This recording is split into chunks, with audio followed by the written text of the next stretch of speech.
Hey, what's up, guys? Welcome back to another episode of Pop or Flop, where today we're going to be going over Jesse Eisenberg's latest sci-fi movie, Vivarium. Cue that intro!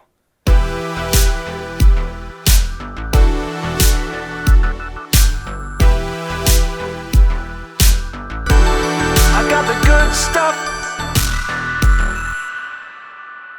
What's up, guys? Thanks for tuning in. And before we get started, I've noticed that 65-70% of our viewers aren't subscribed. Obviously, click that button at the bottom to be up to date with all our content and reviews, etc. Today we're going to be going over Jesse Eisenberg's latest sci-fi film, Vivarium. Now, I saw the trailer not too long ago on YouTube. I wasn't exactly thrilled for it, but normally anything science fiction or thrillers or mysteries like this, I am pretty much on board because in a cookie-cutter-like industry such as film, it's nonstop action and the same CGI explosions, so I'm always looking for something different. Something that relies on both story and acting. And I'm normally a fan of Jesse Eisenberg. I even don't mind when he tries crazy things like playing Lex Luthor. I don't really think that was his fault. That was a culmination of many faults. And I'm not too familiar with the director's work. His name is Lorcan Finnegan. This is his second feature. Before I watched the movie and rented it on video on demand with all of the theaters currently closed, I did check out a short film that he did that's kind of similar, basically like the premise a little bit for what's going on here. It's called Foxes. It is on YouTube. You could check it out and see some of the similarities between this and basically what they took from a 15-minute film and how they kind of grew it into an hour and 30-minute film. Now, I don't want to spend too much time hyping this movie up. I will tip my hat to some of the art direction and say some of the stuff as far as when this couple is stuck in this labyrinth-like maze of all the same houses, that's about it. The movie immediately takes a dull turn. It finds itself stagnant for over an hour. This is, again, one of the problems where you see a new film that comes out and it seems intriguing, it has a good premise. That's it.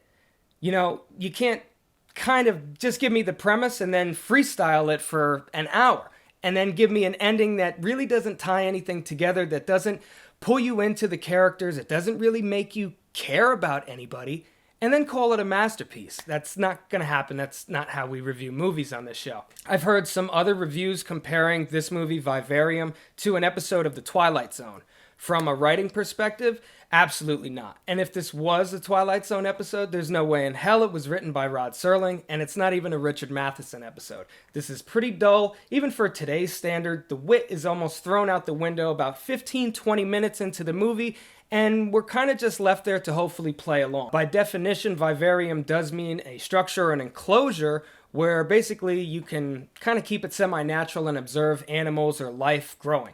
I get it, I understand. Again, it's a little bit clever, the title. I'm intrigued by it, but as it continues to play out and we're kind of tossed into Act 2 and leading up to the grueling end that is Act 3, the 90-something minutes that this movie felt like 2 hours. And I don't even think taking out some of the scenes that exist in it would have helped. This is more so the case that it needed a rewrite. Somebody needed to really flesh this story out and see where it was going. And ultimately, even though I think there's some good scenes, I think Imogen Poots did a fantastic job. She's a great actress. I do enjoy seeing her work. It's just not it. For 90-something minutes, I could recommend you something else, and I probably will pretty soon. So I see where you guys were going with this. It's not a total flop. I'm not actually going to call it a full-out flop. We're going to go ahead and give it 5 out of 10 stars. It's pretty average. I guess if you ever see it on Netflix, I wouldn't disrecommend watching it, but to my average moviegoer fans, to people that are looking to see just something to be entertained, I cannot recommend this for you. Do not waste your Saturday night with this.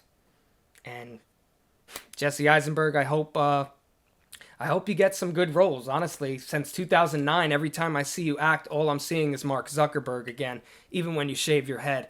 And Jesse Eisenberg is doing his best. Jesse Eisenberg in this film, where he's very terse with his delivery and kind of neurotic, almost like a Woody Allen kind of delivery, and maybe it didn't work for this.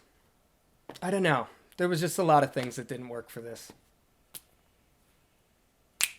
And as always, thank you very much for tuning in. Be sure to subscribe, or at least consider it if you do enjoy some of the reviews that we're leaving on this channel. I'll leave some cards up at the top that you guys could click on. Go ahead, check out our full playlist of other reviews, some videos. We were actually in a short film challenge through Film Riot. I'll leave that over here. Feel free to check it out. Hope to see you guys again. Thanks.